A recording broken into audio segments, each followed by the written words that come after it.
പരിശുദ്ധ പരമ ദിവ്യകാരുണ്യത്തിന് എന്നേരവും ആരാധനയും സ്തുതിയും പുകഴ്ചയും ഉണ്ടായിരിക്കട്ടെ.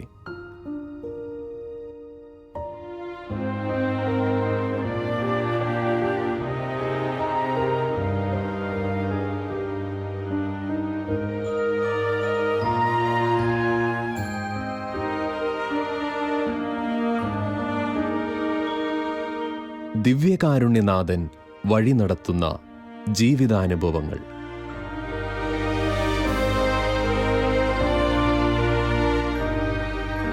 വിശുദ്ധ കുർബാനയെ പുൽകുന്ന വൈദികരുടെ ആർദ്രമായ ദൈവാനുഭവങ്ങൾ. തിരുവോസ്തിനാഥനെ കരങ്ങളിലേന്തുന്ന നിമിഷങ്ങളിലെ സ്നേഹാനുഭവങ്ങൾ പങ്കുവയ്ക്കുന്നു.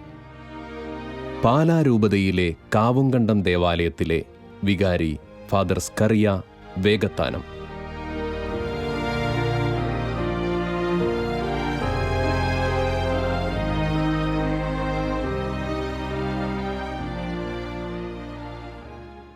പൗരോഹിത്യ ശുശ്രൂഷയിൽ 20 വർഷം പൂർത്തിയാക്കുന്ന എന്നെ സംബന്ധിച്ചിടത്തോളം വിശുദ്ധ കുർബാനയും പരിശുദ്ധ അമ്മയും എൻ്റെ ജീവിതത്തിലെ ഏറ്റവും വലിയ അനുഗ്രഹദാതാവായിട്ടുള്ള അടയാളങ്ങളാണ്. വിശുദ്ധ കുർബാനയെക്കുറിച്ച് പറയുമ്പോൾ എനിക്ക് മാതാവിനെക്കുറിച്ച് പറയാതിരിക്കാനാവില്ല. അതുകൊണ്ടാണ് പരിശുദ്ധ അമ്മയുടെ ഈ സങ്കേതത്തിൽ നിന്നുകൊണ്ട് ഞാൻ വിശുദ്ധ കുർബാനയെക്കുറിച്ച് പറയുന്നത്. എൻ്റെ ജീവിതത്തിൽ ഒരു നാണയത്തിൻ്റെ ഇരുവശങ്ങൾ പോലെയാണ് വിശുദ്ധ കുർബാനയും പരിശുദ്ധ അമ്മയും. 1985 ഞാൻ ആദ്യ കുർബാന സ്വീകരിച്ചപ്പോൾ ആദ്യ കുർബാന സ്വീകരിച്ചത് അതിരമ്പുഴ സെൻറ്റ് മേരീസ് പൊറണപ്പള്ളിയിലാണ്.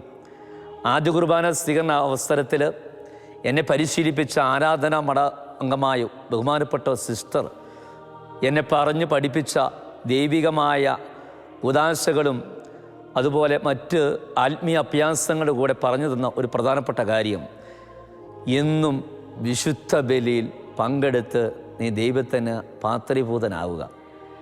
വിശുദ്ധ കുർബാന അന്നു മുതൽ ഇന്നുവരെയും എൻ്റെ ജീവിതത്തിലെ ഏറ്റവും നിർണായകമായ ദൈവാനുഭവത്തിൻ്റെ സവിശേഷമായ അടയാളമാണ് എന്ന് പറയുന്നതിൽ ഞാൻ വളരെയേറെ അഭിമാനിക്കുന്നു. 4ാം ക്ലാസ്സിൽ എന്നെ പഠിപ്പിച്ച ബഹുമാനപ്പെട്ട സിസ്റ്റർ പറഞ്ഞു തന്ന കാര്യം, അന്നു മുതൽ ഇന്നുവരെയും എൻ്റെ ജീവിതത്തിൽ ഞാൻ പാലിക്കുന്ന ഒരു ആത്മീയ അഭ്യാസമാണ് വിശുദ്ധ കുർബാന. ഞാൻ 4ാം ക്ലാസ്സിൽ ആദ്യ കുർബാന സ്വീകരിച്ച അന്നു മുതൽ ഞാൻ മുടങ്ങാതെ എല്ലാ ദിവസവും ദേവാലയത്തിൽ വിശുദ്ധ കുർബാനയിൽ പങ്കെടുക്കുമായിരുന്നു. ദൈവാനുഭവം എന്നിലേറെ നിറച്ച ഒരു കുദാശയാണ് വിശുദ്ധ കുർബാന. ഇങ്ങനെ കടന്നു പോകുന്ന ഒരവസരത്തിൽ എൻ്റെ ആദ്യ കുർബാന സ്വീകരണത്തിന് ശേഷം 1 വർഷം കഴിഞ്ഞപ്പോൾ, ഏതാണ്ട് 5ാം ക്ലാസ്സിൽ പഠിക്കുന്ന ഒരവസരത്തിൽ ഞാനിങ്ങനെ കളിക്കുവാൻ വേണ്ടി കൂട്ടുകാരുടെ അടുത്ത് ഇങ്ങനെ പോകുമ്പോൾ യാദൃച്ഛികമായി ഒരു മരത്തിൽ കയറി പേരയ്ക്ക പറിക്കുവാൻ കയറി. പേരയ്ക്ക പറിച്ചുകൊണ്ടിരിക്കുന്ന അവസരത്തിൽ മരത്തിൽ കയറി പേരയ്ക്ക പറിച്ചുകൊണ്ടിരുന്ന അവസരത്തിൽ ഒരു ഉണക്ക കമ്പൽ ചവിട്ടുകയും ആ കമ്പലിൽ നിന്നും പിടിവിട്ട് ഞാൻ താഴേക്ക് 10-30 അടി താഴ്ചയിലേക്ക് ഞാൻ വീഴുകയും ചെയ്തു. വീണത് നിസ്സാരം ഒരു താഴ്ചയിലേക്ക് വീണു എന്നുള്ളതല്ല, ആ പേരമരത്തിന് ചുവട്ടിൽ കൂട്ടിയിട്ടിരുന്ന ഒരു കല്ലും കൂട്ടത്തിലേക്കാണ് എൻ്റെ തല ചെന്ന് അടിച്ച് വീണത്.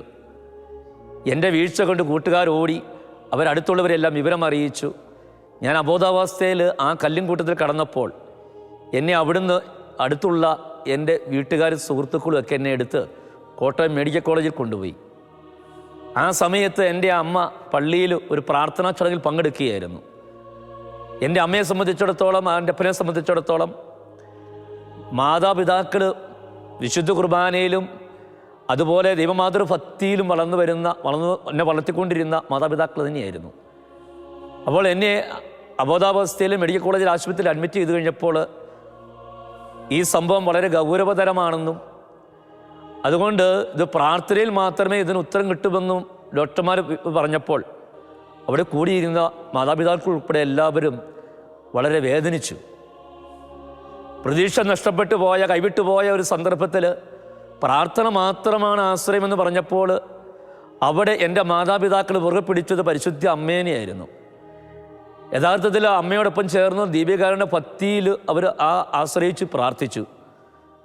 ദിവസങ്ങളോളം അബോധാവസ്ഥയിൽ കടന്ന് കുറച്ച് ദിവസം കഴിഞ്ഞപ്പോൾ വൈദ്യശാസ്ത്രം എന്നെ രക്ഷപ്പെടിയാല എന്ന് വിധി എഴുതിയ എൻ്റെ ജീവനെ ഏതാനും ദിവസങ്ങൾക്ക് ശേഷം ആ മാതാവിനുള്ള ഭക്തിയിലും പ്രാർത്ഥനയിലും അതൊരു വിശുദ്ധ കുർബാനയോടുള്ള ഭക്തിയിലും എനിക്കൊരു ജീവൻ അവിടുന്ന് ദൈവം നൽകുകയായിരുന്നു. എൻ്റെ ജീവിതത്തിൽ ആദ്യത്തെ ഒരു ഉത്ഥാന അനുഭവമായിരുന്നു 1986. അന്ന് 5ാം ക്ലാസ്സിൽ പഠിച്ചുകൊണ്ടിരിക്കുന്ന അവസരത്തിൽ എനിക്കൊരു പുതുജീവൻ എനിക്ക് സമ്മാനിക്കുകയായിരുന്നു. ആ പുതുജീവൻ യഥാർത്ഥത്തിൽ മാതാവ് എനിക്ക് നൽകിയ ഒരു ലൈഫായിരുന്നു. ദിവ്യകാരുണ്യനാഥൻ എനിക്ക് നൽകിയ ഒരു ജീവിതമായിരുന്നു. അന്ന് മുതൽ ഞാൻ ആ വിശുദ്ധ കുർബാന എന്താണെന്ന് ജീവിതത്തിൽ അനുഭവിച്ചറിഞ്ഞ വ്യക്തിയാണ്. ഞാൻ ഇന്ന് കൺകുളിർക്കെ ഇന്ന് സാക്ഷ്യം നൽകുന്നുണ്ടെങ്കിൽ, ഞാൻ ഇന്ന് പുരോഗതനായി ദൈവത്തിന് വേണ്ടി സമർപ്പിക്കപ്പെട്ട വ്യക്തിയായിട്ടുണ്ടെങ്കിൽ അതിൻ്റെ പിന്നിൽ മാതാവ് എന്നെ വളരെയധികം കാത്തു സംരക്ഷിച്ചു, എന്നെ പ്രത്യേകമായി അഭിഷേകം ചെയ്തു തിരഞ്ഞെടുത്തു എന്നുള്ളതാണ്. ഞാൻ നിന്നെ തിരഞ്ഞെടുത്തു, നിങ്ങൾ എന്നെ തിരഞ്ഞെടുക്കുകയല്ല ചെയ്തു എന്ന് യേശുനാഥൻ്റെ വചനമാണ് യഥാർത്ഥത്തിൽ എൻ്റെ പൗരോഹിത്യ ജീവിതത്തിന് എനിക്ക് എന്നെ വഴി നടത്തിയത്. യഥാർത്ഥത്തിൽ വിശുദ്ധ കുർബാന എന്താണ് എന്ന് എന്നെ പഠിപ്പിച്ച ഒരു സംഭവമായിരുന്നു ആ വീഴ്ച എന്നുള്ളത്.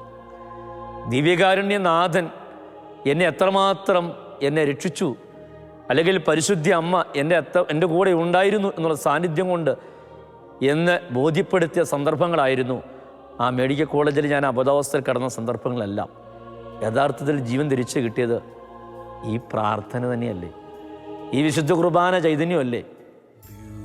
രഹസ്യങ്ങൾ കൂദാശ ചെയ്തിടും പൂജിതമാമ്പലി വേദീതിൽ ആഗതനാകുന്നു ജീവന്റെ അപ്പമായി ദൈവത്തിൻ നിത്യകുമാരനീശോ. ദിവ്യരഹസ്യങ്ങൾ കൂദാശ ചെയ്തിടും പൂജിതമാമ്പലി വേദീതിൽ ആഗതനാകുന്നു ജീവന്റെ അപ്പമായി ദൈവത്തിൻ നിത്യകുമാരനീശോ. വിശുദ്ധ ജോൺ ക്രിസോസ്തം ഇപ്രകാരം നമ്മെ പഠിപ്പിക്കുന്നു: ഒരു പുരോഹിതൻ ബലിയർപ്പിക്കുന്നത് കാണുമ്പോൾ ക്രിസ്തുവിൻ്റെ കരങ്ങൾ അദൃശ്യമായി നമ്മിലേക്ക് നീട്ടപ്പെട്ടിരിക്കുന്നു എന്ന് നാം വിശ്വസിക്കണം. വിശുദ്ധ കുർബാന എൻ്റെ ജീവിതത്തിൻ്റെ ഏറ്റവും വലിയ അനുഗ്രഹത്തിൻ്റെ അടയാളമാണ്. ഞങ്ങൾ അതിരമ്പുഴയിൽ നിന്നും 1986 പണ്ണങ്ങാനത്തേക്ക് താമസം മാറ്റിയെങ്കിലും എല്ലാ ദിവസവും ഞാൻ 2.5 കിലോമീറ്റർ അകലെയുള്ള ദേവാലയത്തിൽ വിശുദ്ധ ബലി അർപ്പണത്തിൽ പങ്കുചേരുമായിരുന്നു. അത്രയും ദൂരം ഞാൻ സഞ്ചരിച്ച് ബലിയർപ്പണത്തിൽ പങ്കെടുത്ത ആ ചൈതന്യം അനുഗ്രഹവും എൻ്റെ ജീവിതത്തിൽ വലിയ ശക്തിയായിരുന്നു. ഒരിക്കൽ പോലും ഞാൻ കുർബാന സ്കൂൾ പഠിക്കുന്ന കാലഘട്ടത്തിൽ മുടക്കിയിരുന്നില്ല. അന്ന് അവിടുത്തെ ബഹുമാനപ്പെട്ട വികാരിയച്ഛൻ ഫാദർ ജെയിംസ് ചാവേലിയച്ഛനും അന്നത്തെ കൊച്ചച്ഛനായിരുന്ന ബഹുമാനപ്പെട്ട തോമസ് ഓലിക്കലച്ഛനും എൻ്റെ വിശുദ്ധ കുർബാനയുള്ള ഭക്തിയും തീഷ്ണതയും കണ്ട് എനിക്ക് ഒരുപാട് പ്രോത്സാഹനം നൽകിയിരുന്നു. അതുപോലെ ബഹുമാനപ്പെട്ട വൈദികർ, ആ കാലഘട്ടത്തിലെ വൈദികർ എൻ്റെ ജീവിതത്തിലെ ഒരു വലിയ വഴികാട്ടികളായിരുന്നു. യഥാർത്ഥത്തിൽ ക്രിസ്മസിന് ഈശോയുടെ അനുഭവത്തിൽ പോലെയായിരുന്നു. ജ്ഞാനികളായ പോലെ അവരും എനിക്ക് വഴികാട്ടികളായിരുന്നു. അന്നു മുതൽ 10ാം ക്ലാസ് വരെ പഠിക്കുന്ന 92 പരീക്ഷ എഴുതി കഴിയുന്നതും വരെയും ഞാൻ എല്ലാ ദിവസവും വിശുദ്ധ കുർബാനയിൽ പങ്കെടുത്ത് മടങ്ങുമായിരുന്നു. SSLC പരീക്ഷയിൽ നല്ല വിജയം കിട്ടാൻ പ്രധാനപ്പെട്ട കാരണം ഈ വിശുദ്ധ കുർബാനയിലെ അനുഗ്രഹം തന്നെയായിരുന്നു. അതിനുശേഷം ഞാൻ സെമിനാരിൽ പോയി. വീട്ടിൽ മാതാപിതാക്കൾക്ക് ഞങ്ങൾ 3 മക്കളാണ്. ഏറ്റവും മൂത്ത സഹോദരൻ ഞാനാണ്, ഇളയ 2 സഹോദരിമാരാണ്. ഞാൻ പുരോഗതനായിട്ട് ഞാൻ സെമിനാരിൽ പഠിക്കാൻ പോകുമ്പോൾ മാതാപിതാക്കളുടെ അനുഗ്രഹവും ആശീർവാദവും ഉണ്ടായിരുന്നു. സെമിനാരിൽ പഠിക്കുന്ന കാലഘട്ടത്തിലെല്ലാം പ്രോത്സാഹനമായിട്ട് മാതാപിതാക്കൾ കൂടെ ഉണ്ടായിരുന്നു.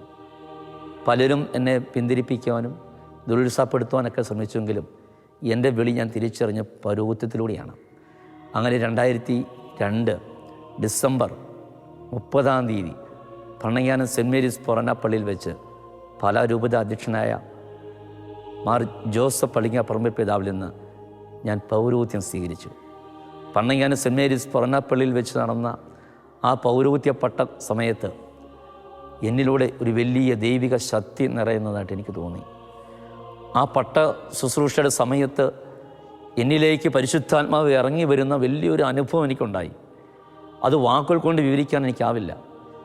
അത്രമാത്രം ദൈവസ്നേഹം നിറയുന്ന ഏറ്റവും വലിയ ഒരു അഭിഷേക ചടങ്ങായിരുന്നു എൻ്റെ പട്ട ശുശ്രൂഷ. ഈ ബലിപീഠത്തിൽ നിന്നുകൊണ്ട് ആ പട്ട ശുശ്രൂഷയിൽ ഞാൻ പങ്കുപറ്റുമ്പോൾ അതിലെൻ്റെ ദൈവസ്നേഹം മാത്രമായിരുന്നില്ല, പരിശുദ്ധാത്മാവിൻ്റെ അഭിഷേകവും കൊണ്ട് എന്നെ നിറച്ചിരുന്നു. ഞാൻ ബലിപീഠത്തിൽ ആദ്യമായി ബലിയർപ്പിച്ചപ്പോൾ, യേശുവിൻ്റെ തിരുശരീരരക്തങ്ങൾ ഉയർത്തിയപ്പോൾ, ആ സമയത്ത് എന്നിൽ എന്തോ ഒരു ദൈവികമായ ഒരു ചൈതന്യം നിറയുന്നതായിട്ട് എനിക്ക് തോന്നി.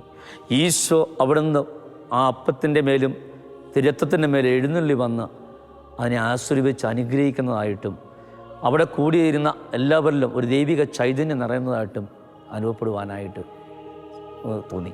എന്നെ വളരെ സ്പർശിക്കുന്ന ഒരു അനുഭവം, തമ്പുരാൻ എന്നെ സ്പർശിച്ച് അനുഗ്രഹിക്കുന്ന ഒരു അനുഭവം എനിക്കുണ്ടായി. അത് ആ അനുഭവം എന്താണെന്ന് എനിക്ക് പറഞ്ഞ് മനസ്സിലാകുന്നില്ല. അത്രമാത്രം എന്നെ പുരോഹിതനായിട്ട് വിളിച്ചു എന്നൊരു ബോധ്യവും അതിലുപരിയായിട്ട് എന്നെ സ്പർശിച്ച് പ്രത്യേകം തിരഞ്ഞെടുത്ത് മാറ്റി നിർത്തിയിട്ടിരിക്കുന്നു.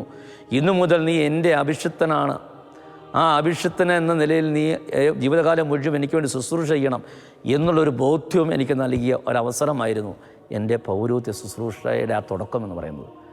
എനിക്ക് പട്ടം നൽകിയ അഭിയൻ്റെ പിതാവ്, ആ പിതാവിലൂടെ ദൈവം വളരെയധികം എന്നെ സ്പർശിക്കുകയായിരുന്നു. ദൈവമാണ് എന്നെ തിരഞ്ഞെടുത്തത്, തമ്പുരാനാണ് എന്നെ തിരഞ്ഞെടുത്തത്. ഞാൻ തന്നെയല്ല ഇതിൻ്റെ വിളിയുടെ ഒരു കാരണം, മറിച്ച് ദൈവത്തിൻ്റെ ഒരു തിരഞ്ഞെടുപ്പാണ്, ദൈവത്തിൻ്റെ ഒരു വിളിയാണ് എൻ്റെ ഈ പൗരോഹിത്യ സൃഷ്ടിക്കുന്ന ദാനമായിട്ടുള്ളത്. ആ വിശുദ്ധ കുർബാനയും ആ ദീപികാരുണ്യ അനുഭവമൊക്കെ, അതുപോലെ പരിശുദ്ധ അമ്മയുടെ കൃപയൊക്കെ എൻ്റെ ജീവിതത്തിൽ വലിയ വലിയ അനുഗ്രഹമായിരുന്നു. എന്നെ പുരോഹിതനാക്കി മാറ്റിയത് പരിശുദ്ധ അമ്മ തന്നെയാണ്. ആ പരിശുദ്ധ അമ്മയ്ക്ക് എന്നെ ആവശ്യമുണ്ടായിരുന്നു. ആ പരിശുദ്ധ അമ്മയെ മഹത്വീകരിക്കാൻ, സാക്ഷ്യം പറയുവാൻ, ലോകത്തിന് മുമ്പിൽ തുറന്നു കാണിക്കുവാൻ അവിടുന്ന് എന്നെ പ്രത്യേകം തിരഞ്ഞെടുത്തിരിക്കുന്നു. അമ്മയും ദിവ്യകാരുണ്യവും എൻ്റെ ജീവിതത്തിന് ചാലക ശക്തികളാണ്. പൂർവപിതാക്കൾക്ക് സായുജ്യമേകിയ സ്വർഗീയ മന്നയാം ദിവ്യഭോജ്യം, പൂർവപിതാക്കൾക്ക് സായുജ്യമേകിയ സ്വർഗീയ മന്നയാം ദിവ്യഭോജ്യം, സ്വർഗത്തിൽ നിന്നും ഇറങ്ങി പാരിതിൽ നിത്യമാം ജീവന്റെ അപ്പമായി, സ്വർഗത്തിൽ നിന്നും ഇറങ്ങി പാരിതിൽ നിത്യമാം ജീവന്റെ അപ്പമായി, ദിവ്യരഹസ്യങ്ങൾ കൂദാശ ചെയ്തിടും പൂജിതമാം ബലിവേദിയിൽ ആഗതനാകുന്നു ജീവന്റെ അപ്പമായി ദൈവത്തിൻ നിത്യകുമാരനീശോ. 2007 ഞാൻ അടിവാരം പള്ളിയുടെ വികാരിയായിട്ട് ചുമതലയേറ്റു. 2007 മുതൽ 2015 വരെയുള്ള 8 വർഷക്കാലം, ആ 8 വർഷക്കാലം ആ ഇടവകയിൽ ദൈവം എന്നെ പ്രത്യേകമായിട്ട് ആ ഇടവകയിൽ എന്നെ ഒരു പുരോഹിതനായി എന്നെ അവിടെ അഭിഷേകം ചെയ്ത് അവിടെ എന്നെ ആ ചുമതല ഏൽപ്പിച്ചു. 8 വർഷക്കാലം കൊണ്ട് ഇല്ലായ്മയുടെയും ദാരിദ്ര്യത്തിൻ്റെയും ഒക്കെ നടുവിൽ നിന്നുകൊണ്ട് ആ ഇടവകയെ എനിക്ക് വളരെയധികം ദൈവാനുഭവത്തിലേക്ക് കൂട്ടിക്കൊണ്ടുവരാൻ എനിക്ക് സാധിച്ചു. മനോഹരമായ ഒരു ദേവാലയം, ഇല്ലായ്മയുടെയും വല്ലായ്മയുടെയും നടുവിൽ അവിടെ ഒരു നല്ലൊരു ദേവാലയം പടുത്തുയർത്തുവാൻ പ്രാർത്ഥന കൊണ്ട് മാത്രം സാധിച്ചു എന്നുള്ളത് ആണ് ഏറ്റവും പ്രധാനപ്പെട്ട കാര്യം. രണ്ടാമത്തെ കാര്യം, അവിടെ അപകീർഷിതമായ നാട്ടിൽ വഴിയും സ്കൂളും എല്ലാം പണി തീർക്കുവാനായിട്ട് സാധിച്ചത് മഹത്തായ ദൈവാനുഗ്രഹം എന്ന് തന്നെയാണ്. അടിവാരടവയിൽ ഇരുന്നപ്പോഴാണ് സൺഡേ സ്കൂളിലെ എല്ലാ കുട്ടികളും അനുദിനം വിശുദ്ധ കുർബാനയിൽ മുടങ്ങാതെ പങ്കെടുക്കുമെന്നുള്ളത് ജീവിതത്തെ സ്പർശിച്ച മറ്റൊരു എപ്പിസോഡ് തന്നെയായിരുന്നു. കാരണം സൺഡേ സ്കൂളിൽ 175 കുട്ടികളുണ്ട്. ബഹുഭൂരിപക്ഷവും കുട്ടികൾ, ആ കുട്ടികൾ എല്ലാ ദിവസവും അനുദിനം അർപ്പിക്കുന്ന വിശുദ്ധ കുർബാനയിൽ പങ്കെടുക്കുമായിരുന്നു. എല്ലാ കുട്ടികളും പറയുമായിരുന്നു, നിങ്ങൾ ആ വിശുദ്ധ കുർബാനയിൽ അനുദിനം പങ്കെടുക്കുക, നിങ്ങളുടെ ജീവിതത്തിൽ വലിയൊരു ദൈവാനുഗ്രഹം നിങ്ങൾക്കുണ്ടാകും എന്ന് പറഞ്ഞു കൊടുക്കുമായിരുന്നു. അങ്ങനെ ആ കുട്ടികളിൽ പകുതി പേരും അൾത്താര ബാലന്മാരും അൾത്താര ബാലികളുമായിട്ട് ശുശ്രൂഷ ചെയ്തു. ആ കുട്ടികൾ അനുദിനം വിശുദ്ധ കുർബാനയിൽ മുടങ്ങാതെ പങ്കെടുത്തുകൊണ്ടിരുന്നു. കിലോമീറ്ററുകൾക്ക് അപ്പുറത്ത് ആണ് അവിടെ പഠിക്കുവാനായിട്ട് സ്കൂളിൽ പോകേണ്ടിയിരുന്നത്. ഈ പള്ളിയിലെ കുർബാന കഴിഞ്ഞ് വീട്ടിൽ ചെന്ന് കാപ്പുടിയും കഴിഞ്ഞ് സ്കൂൾ ബാഗും എടുത്ത് 3-4 കിലോമീറ്റർ അപ്പുറത്തുള്ള സ്കൂളിൽ അവർ പഠിക്കുവാനായിട്ട് പോകുമായിരുന്നു. അങ്ങനെ പോകുമ്പോഴൊക്കെ വിശുദ്ധ കുർബാന ഒരിക്കലും അവരുടെ ജീവിതത്തിൽ മുടക്കിയിട്ടില്ല. ആ ഇടവകയിൽ നിന്നും ഏതാണ്ട് 8 വർഷം മുമ്പ് സ്ഥലം മാറി പോന്നപ്പോൾ, 2015 സ്ഥലം മാറി പോന്നപ്പോൾ, ഇന്ന് പിന്തിരിഞ്ഞ് നോക്കുമ്പോൾ ആ കുട്ടികളെല്ലാം നല്ല നിലയിൽ ജീവിതത്തിൻ്റെ നല്ല ലക്ഷ്യത്തിൽ എത്തിച്ചേരുവാനായിട്ട് ഇടയായി എന്നുള്ളത് ഒരു വലിയ ഭാഗ്യമായിട്ട് ഞാൻ കാണുകയാണ്. ഒരു സാധാരണ ഇടവകയാണ്. ആ ഇടവകയിൽ ചെന്ന് കഴിഞ്ഞപ്പോൾ ആകെ ഉണ്ടായിരുന്നത് ഒരേ ഒരു ഫോറിൻകാർ മാത്രമേ ഉണ്ടായിരുന്നുള്ളൂ. ഇന്നൊരു 40-50 വീട്ടുകാർ വിദേശത്ത് അവിടെ മക്കൾ ജോലി ചെയ്യുന്നുണ്ട്, പഠനവും ജോലിയായിട്ട് ചെയ്യുന്നുണ്ട്. ഒരുപക്ഷെ വലിയൊരു ദൈവാനുഭവവും മാതാവിൻ്റെ അനുഗ്രഹവും സമ്മേളിച്ച ഒരു ഇടവകയാണ് അടിവാരം എന്ന ഇടവക. ആദ്യത്തെ 2-3 വർഷക്കാലം വളരെ പ്രതിസന്ധി നിറഞ്ഞ കാലഘട്ടമായിരുന്നു. ആ പ്രതിസന്ധി കാലഘട്ടത്തിൽ ഞാൻ ദീപികാന്റെ നാഥന് മുമ്പിലും പരിശുദ്ധ അമ്മയുടെ മുമ്പിലിരുന്ന് ഞാൻ മണിക്കൂറോളം കണ്ണീരൊഴുക്കി പ്രാർത്ഥിക്കുമായിരുന്നു.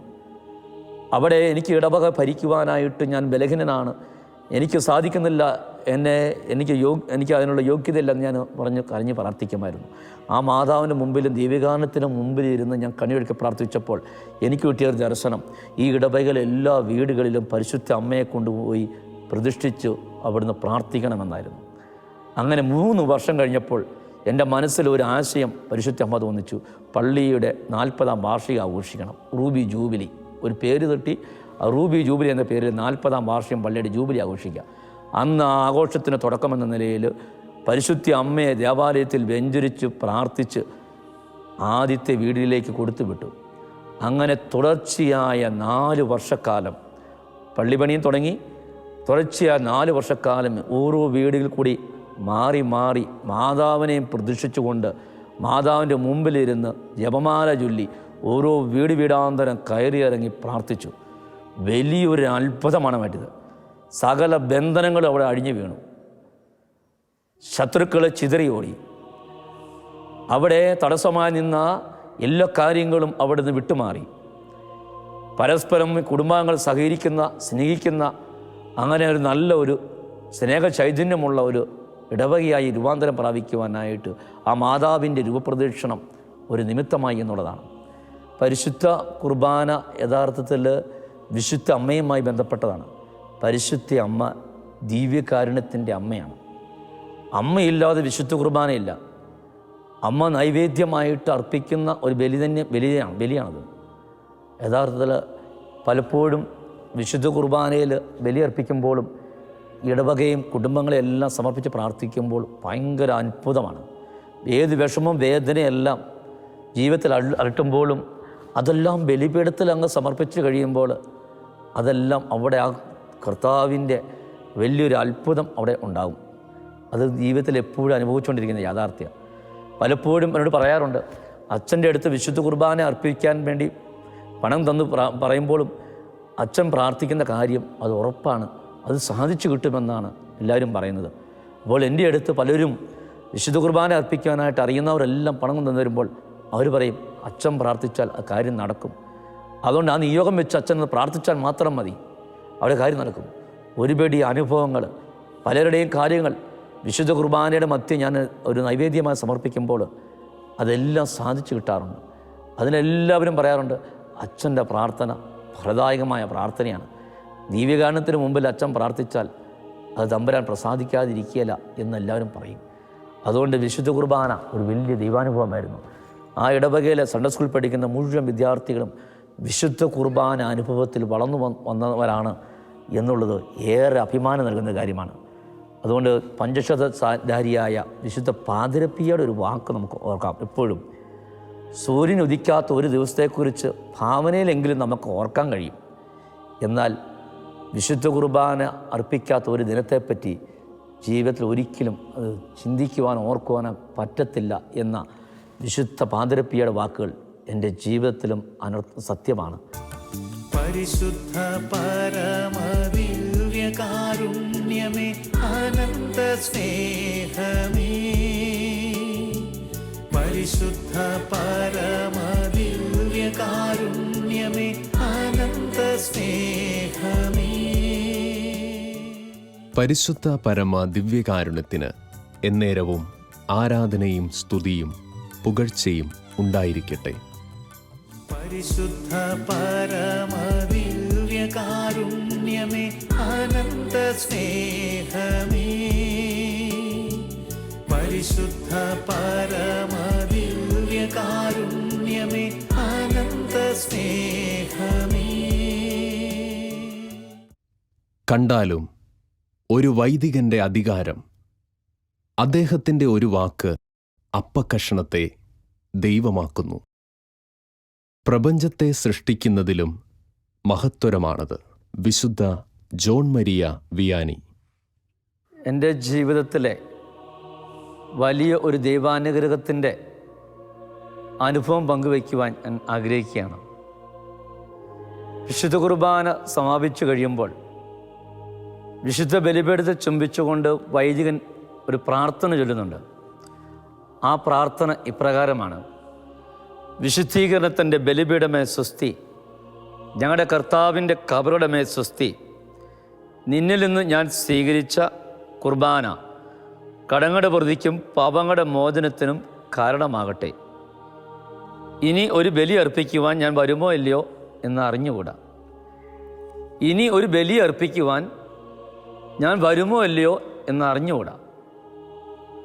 വൈദികൻ കുർബാന സമാപിച്ചു കഴിയുമ്പോൾ ചൊല്ലുന്ന ഈ പ്രാർത്ഥന, ആ പ്രാർത്ഥനയുടെ അവസാനത്തെ പ്രാർത്ഥന ഇതാണ്: ഇനി ഒരു ബലി അർപ്പിക്കാൻ ഞാൻ വരുമോ ഇല്ലയോ എന്ന് അറിഞ്ഞുകൂടാ. ജീവിതത്തെക്കുറിച്ച് അനുചിതത്വവും സുനിശ്ചിതവുമായ ഒരു യാഥാർത്ഥ്യമാണ് മരണം. എന്നാൽ ബലിയർപ്പിക്കാൻ വരുമോ ഇല്ലയോ എന്ന് അറിഞ്ഞുകൂടാ എന്നുള്ളത് നമ്മളെക്കുറിച്ച് ദൈവത്തിൻ്റെ ഒരു കരുതലാണ്, ഒരു പദ്ധതിയാണ്. അതെന്താണെന്ന് അറിയത്തില്ല എന്ന് സത്യവുമാണ്. അങ്ങനെ ഇരിക്കെ 2022 ഒക്ടോബർ 10 തിങ്കളാഴ്ച എൻ്റെ ജീവിതത്തെ സംബന്ധിച്ചിടത്തോളം ഒരു നിർണായകമായ ഒരു ദിനമായിരുന്നു. മറ്റൊന്നുമല്ല, ഇടവകയിലെ എല്ലാ വീടുകളും വെഞ്ചരിക്കുവാൻ വേണ്ടി ഒരു സമയം ദിവസവും കൊടുത്ത് ഞാൻ യാത്രയാവുകയായിരുന്നു. അങ്ങനെ ഒരു വാർഡിൽ വീട് വെഞ്ചരിക്കാൻ വേണ്ടി ദിവസം നിശ്ചയിച്ചു. 2022 ഒക്ടോബർ 10 ഒരു വീട് വെഞ്ചരിച്ച് കഴിഞ്ഞ് ഇറങ്ങി വണ്ടിയിൽ കയറി വണ്ടി സ്റ്റാർട്ട് ചെയ്തു. സീറ്റ് ബെൽറ്റ് അതുപോലെ സീറ്റ് ബെൽറ്റ് ഇട്ടു. വണ്ടിയിൽ സീറ്റ് ബെൽറ്റ് ഇട്ട് വണ്ടി സ്റ്റാർട്ട് ചെയ്തു. വണ്ടി ജസ്റ്റ് ഒന്ന് തിരിച്ച് യാത്ര തുടങ്ങാൻ ആരംഭിച്ചതേ ഉള്ളൂ. വണ്ടി 1 സെക്കൻഡ് കൊണ്ട് കൈവിട്ടുപോയി. പോയത് ഒരു 10-40 അടി താഴ്ചയുള്ള ഒരു വലിയ ഒരു കുഴിയിലേക്കാണ് പോയത്. അത് ഊഹിക്കാൻ പോലും പറ്റത്തില്ല. എൻ്റെ മനസ്സിലൂടെ ആ സംഭവം 1 സെക്കൻഡ് കൊണ്ട് കടന്നു പോയത് എന്താണെന്ന് എനിക്ക് തന്നെ അറിയത്തില്ല. എൻ്റെ മനസ്സിൽ പിടിവിട്ടു എന്ന് തോന്നലുണ്ടായപ്പോൾ എൻ്റെ മനസ്സിൽ ആരോ മന്ത്രിക്കുന്നത് പോലെ തോന്നി. സീറ്റ് ബെൽറ്റിൽ ഉറപ്പിച്ചിരിക്കുക, സ്റ്റീറിങ്ങിൽ ഉറച്ച് പിടിച്ചിരിക്കുക, ഞാൻ കൂടെയുണ്ട് എന്നൊരു സ്വരം. അങ്ങനെ 10-40 അടി താഴ്ചയിലേക്ക് എന്തോ സിനിമയിൽ ഷൂട്ടിങ് കാണുന്ന പോലെ കാറ് എടുത്ത് ഒരു വലിയ കൊക്കയിലേക്ക് എടുത്ത് താഴേക്ക് ഇടുന്നത് പോലെ തോന്നി. പക്ഷെ വണ്ടി താഴേക്ക് വീണെങ്കിലും ആ വീഴ്ചയുടെ ആഘാതമൊന്നും എൻ്റെ ശരീരത്തിൽ ഏൽറ്റിട്ടില്ല എന്നുള്ളതാണ്.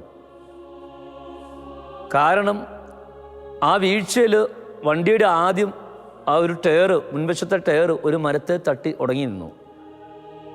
പിന്നീട് വണ്ടി കീഴ്മേൽ 1-2 വട്ടം മറിഞ്ഞു വണ്ടി ചെന്ന് നിന്നത് ഒരു മരത്തിൻ്റെ നടുവിൽ ചെന്ന് നിന്നു.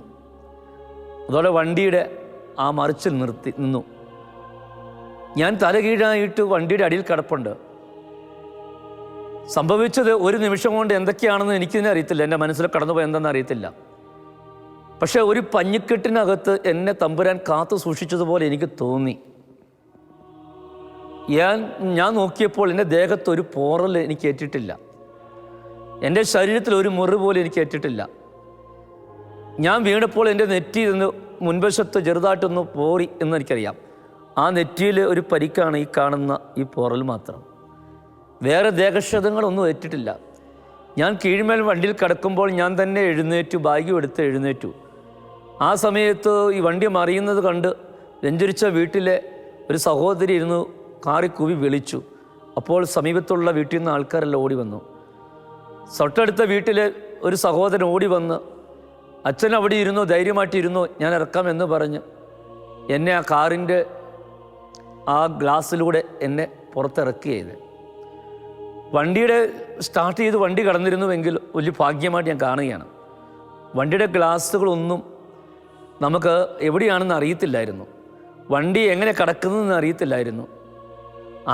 ആശങ്കപ്പെട്ട നിമിഷങ്ങളായിരുന്നു. എന്തൊരു അവസ്ഥയാണെന്ന് എനിക്കതിനെ അറിയത്തില്ല. ഞാൻ വണ്ടിയിൽ എവിടെയാണ് എങ്ങനെയാണെന്ന് അറിയത്തില്ല. ശ്വാസം മുട്ടി മരിക്കുമോ എന്ന് ഞാൻ ഓർത്തു. കാരണം വണ്ടിയുടെ ഗ്ലാസ്സുകളെല്ലാം അടച്ച് മൂടപ്പെട്ടിരുന്നു. എങ്ങനെ പുറത്തിറങ്ങണമെന്ന് അറിയത്തില്ല. വണ്ടിയുടെ മുൻവശത്തെ ഗ്ലാസ് പൊട്ടി തകർന്നിരുന്നു. പക്ഷേ ഇറങ്ങാൻ പറ്റുന്നില്ല, കാരണം കീഴ്മേലാണ് വണ്ടി കിടക്കുന്നത്. അങ്ങനെ വിഷമിച്ച് സന്നിധാവസ്ഥയിൽ നിൽക്കുമ്പോഴാണ് ദൈവദൂതനെ പോലെ ഒരു സഹോദരനെ ദൈവം കൊണ്ടുവരുന്നത്. അങ്ങനെ ആ സഹോദരൻ എൻ്റെ വണ്ടിയിൽ നിന്നും എന്നെ പിടിച്ച് ഗ്ലാസിൻ്റെ ഇടയിലൂടെ എന്നെ പുറത്തിറക്കി. അങ്ങനെ പുറത്തിറങ്ങി കഴിഞ്ഞപ്പോൾ ഞാൻ ദേഹത്തേക്ക് എന്നെ നോക്കി, എൻ്റെ ശരീരത്തേക്ക് നോക്കി. ഒരു മുറിവോ ഒരു പോറലോ എൻ്റെ ശരീരത്തില്ല. ഞാൻ മുകളിലേക്ക് നോക്കി. 10-40 അടി താഴ്ചയുള്ള ഇത്രയും വലിയൊരു മുകളിൽ നിന്നാണല്ലോ ഞാൻ താഴെ വീണത്. ഇത് ഞാൻ അത്ഭുതപ്പെട്ടു പോയി. വീണ് കഴിഞ്ഞ് നോക്കിയപ്പോഴത്തേനും എൻ്റെ ദേഹത്ത് ഒന്നും പറ്റാതെ എന്നെ എത്ര അത്ഭുതകരമായിട്ടാണ് മാതാവ് എന്നെ സംരക്ഷിച്ചതെന്ന് ഞാൻ മനസ്സിലാക്കിയാണ്. എല്ലാവരും ചോദിച്ചു, എയർ ബാഗില്ലേ, രക്ഷപ്പെട്ടോ? വണ്ടിയിൽ ഒരു എയർ ബാഗ് പോലും ഇല്ലായിരുന്നു. എയർ ബാഗ് എന്ന് പറയുന്നത് ഹോളി വെർജിൻ മേരി ആയിരുന്നു. യഥാർത്ഥത്തിൽ മാതാവ് എന്നെ അത്രയും വലിയൊരു ഗുരുതരമായ അപകടാവസ്ഥയിൽ നിന്ന് എന്നെ പഞ്ഞിക്കെട്ടിനകത്ത് എന്നെ കാത്തുകൊള്ളുകയായിരുന്നു. എത്ര ഭീകരമായ ഒരു അവസ്ഥയായിരുന്നു, ചിന്തിക്കാൻ പോലും പറ്റുന്നില്ല. പവർ ബാഗ് എന്നെ സംബന്ധിച്ച് പവർ ബാഗ് നമ്മൾ പറയാറുണ്ട്. പവർ ബാഗ് യഥാർത്ഥത്തിൽ പവർ ബാഗ് എന്ന് പറയുന്നത് റോസറിയ കൊന്തയായിരുന്നു. യഥാർത്ഥത്തിൽ ഞാൻ ആ വീട്ടിൽ നിന്നും വെഞ്ചരിച്ചിറങ്ങി പ്രാർത്ഥിച്ചിറങ്ങിയതാണ്. ആ വെഞ്ചരിച്ച് പ്രാർത്ഥിച്ച മാതാവിനെ വിളിച്ചിറങ്ങി മാതാവ് എന്നെ കൈവിട്ടില്ല. അതുകൊണ്ട് air bag Holy Virgin Mary ആയിരുന്നു, പവർ ബാഗ് റോസറി ആയിരുന്നു. അത് കഴിഞ്ഞിട്ട് എന്നെ ആശുപത്രി കൊണ്ടുപോകാം, എന്ന് കാണിക്കാം, എന്തെങ്കിലും പറ്റുമെന്ന് അറിയാം എന്ന് പറഞ്ഞ് ആശുപത്രിയിൽ കൊണ്ടുപോയെങ്കിലും അവിടെ 1 മണിക്കൂർ ചെന്ന് അവിടെ ജസ്റ്റ് ഒന്ന് ചെറിയ ചെക്കപ്പ് നടത്തി ഒരു കുഴപ്പമില്ല എന്ന് പറഞ്ഞ് തിരിച്ചു പോകുന്നു. പലരും എന്നോട് ഇങ്ങനെ പറഞ്ഞു, അച്ഛന് ശരീരത്തിൽ മൊത്തം നീരും വേദനയൊക്കെ ആയിരിക്കും പിറ്റേ ദിവസം എന്ന്. പിറ്റേ ദിവസം ഞാൻ എണീറ്റ് വന്നപ്പോൾ എൻ്റെ ശരീരത്തിൽ ഒരു വേദന പോലും എനിക്ക് അനുഭവപ്പെട്ടില്ല. ശരീരത്തിൽ ഒരു വേദനയോ നീരോ മുറിവോ വേദന ഒന്നും ഞാൻ കണ്ടില്ല. അത്രമാത്രം സേഫായിട്ട് മാതാവ് എന്നെ കാത്തു എന്നുള്ളതാണ്. യഥാർത്ഥത്തിൽ മാതാവിൻ്റെ സംരക്ഷണം എത്ര വലുതായിരുന്നു, ജീവിതത്തിൽ മറക്കാനാവില്ല. സാധാരണഗതിയിൽ ഒരു വണ്ടി അപകടം ഉണ്ടായാൽ കയ്യും കാലും ഒക്കെ ഒടിയുകയും മുറിയുകയും അതുപോലെ ചിലപ്പോൾ മരണപ്പെടുകയൊക്കെ ചെയ്യാം. 1 സെക്കൻഡ് കൊണ്ട് എത്രയോ പേരുടെ ജീവൻ പൊലിയുന്നുണ്ട്. എന്നെ അത്ഭുതകരമായിട്ട് മാതാവ് എന്നെ തടഞ്ഞു നിർത്തുകയായിരുന്നു. ആ വണ്ടി മരത്തെ തടഞ്ഞു നിർത്തിയില്ലായിരുന്നുവെങ്കിൽ ആ മരം അവിടെ ഒരു അത്ഭുതമായ ഒരു മരമായി അവിടെ ഇല്ലായിരുന്നുവെങ്കിൽ ഞാൻ എവിടെയായിരിക്കും എന്ന് എനിക്ക് ഊഹിക്കാൻ പോലും പറ്റത്തില്ല. ജപമാലയായിരുന്നു ഏറ്റവും വലിയ ആയുധം. അതുകൊണ്ട് പരിശുദ്ധ അമ്മയെ മുറി പിടിച്ച് പ്രാർത്ഥിക്കുന്നവർക്ക് അമ്മ എപ്പോഴും ഏത് ആപത്തിലും ഏത് വേദനയിലും ആശ്രയവും സങ്കേതവുമാണ്. പരിശുദ്ധ അമ്മ ഇല്ലാതെ ഒരു ജീവിതമുണ്ട്. ആ അമ്മ നമ്മുടെ എല്ലാവരുടെയും അമ്മയാണ്. അമ്മ നമ്മളെ അനുഗ്രഹിക്കട്ടെ.